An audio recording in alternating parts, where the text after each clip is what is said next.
जैसे साल 2020 शुरू होने के बाद दुनिया में कोरोना महामारी ने दस्तक दी थी और उसके बाद पूरी दुनिया एक पिंजरे में बदल गई थी, वैसे ही 2025 शुरू होते ही एक और नई बीमारी ने दस्तक दी है। नाम है HMP वायरस। कोरोना की तरह ही चीन से ही इसके भी मामले शुरू हुए हैं।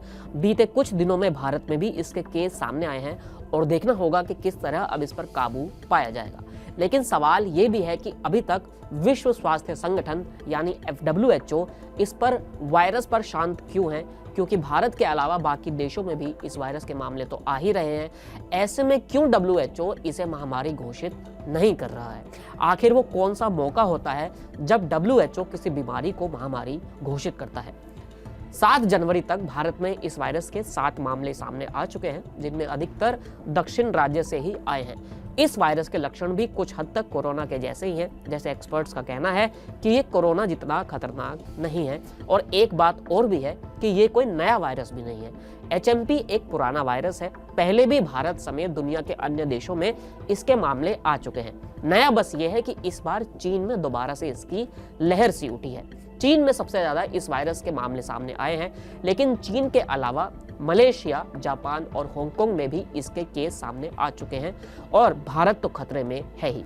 अब एक सवाल यह है कि आखिर कब विश्व स्वास्थ्य संगठन किसी बीमारी को महामारी घोषित करता है?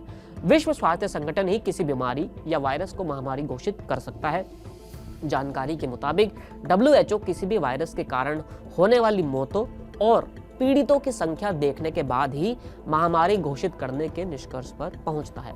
WHO ये भी देखता है कि वायरस कितनी देशों में फैला हुआ है, कितने लोगों को प्रभावित कर रहा है और आगे कितनों को प्रभावित कर सकता है। बता दें कि किसी बीमारी को महामारी घोषित करने का फैसला सिर्फ और सिर्फ WHO को लेना ही होता है। इस मामले में कोई अन्य संगठन या देश कुछ नहीं कह सकता है। एक चीज ये भी है कि महामारी की घोषणा होने के बाद देश और दुनिया में डर का माहौल भी बन जाता है। उम्मीद तो यही रहेगी कि ऐसी नौबत ना ही आए, क्योंकि कोरोना भी महामारी घोषित हुई थी और उसने किस तरह तबाही मचाई थी ये तो सब जानते ही हैं। फिलहाल इस वीडियो में इतना ही, फिर मिलेंगे नए वीडियो के साथ। शुक्रिया।